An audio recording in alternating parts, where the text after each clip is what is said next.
తెలంగాణలో ఒక శక్తిపీఠం ఉంది. అక్కడ అమ్మవారు అత్యంత ఉగ్ర రూపంలో దర్శనమిస్తారు.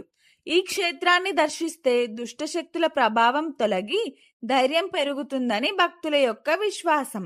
అదే అష్టాదశ శక్తిపీఠాల్లో ఒకటైన అలంపూర్ జోగులాంబాదేవి.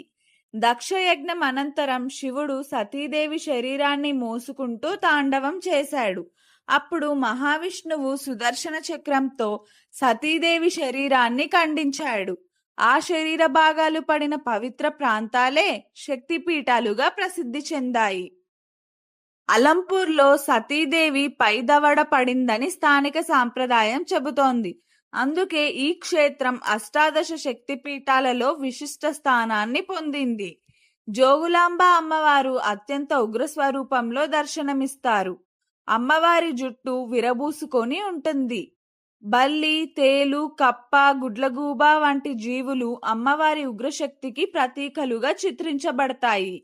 ఈ రూపం భక్తులను భయపెట్టడానికే కాదు, వారిని అన్ని దుష్టశక్తుల నుంచి రక్షించడానికి కూడా.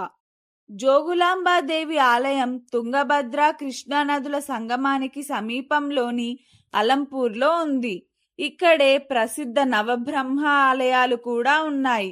ఒకే క్షేత్రంలో శైవ సంప్రదాయం మరియు శక్తి ఆరాధన కలిసిన అరుదైన పవిత్ర స్థలం ఇది. భక్తుల విశ్వాసం ప్రకారం జోగులాంబాదేవిని భక్తితో దర్శిస్తే దుష్టశక్తుల ప్రభావం తొలగుతుంది, శత్రుబాధలు తగ్గుతాయి, ధైర్యం, ఆత్మవిశ్వాసం పెరుగుతాయి, కుటుంబానికి రక్షణ లభిస్తుందని భక్తులు నమ్ముతారు. సతీదేవి పైదవడ పడిన పవిత్ర క్షేత్రం, ఉగ్రరూపంలో భక్తులను కాపాడే జగన్మాత, తెలంగాణ గర్వకారణమైన జోగులాంబ శక్తిపీఠం. ఇలాంటి మరిన్ని శక్తిపీఠాల విశేషాల కోసం మా ఛానల్ని సబ్స్క్రైబ్ చేయండి.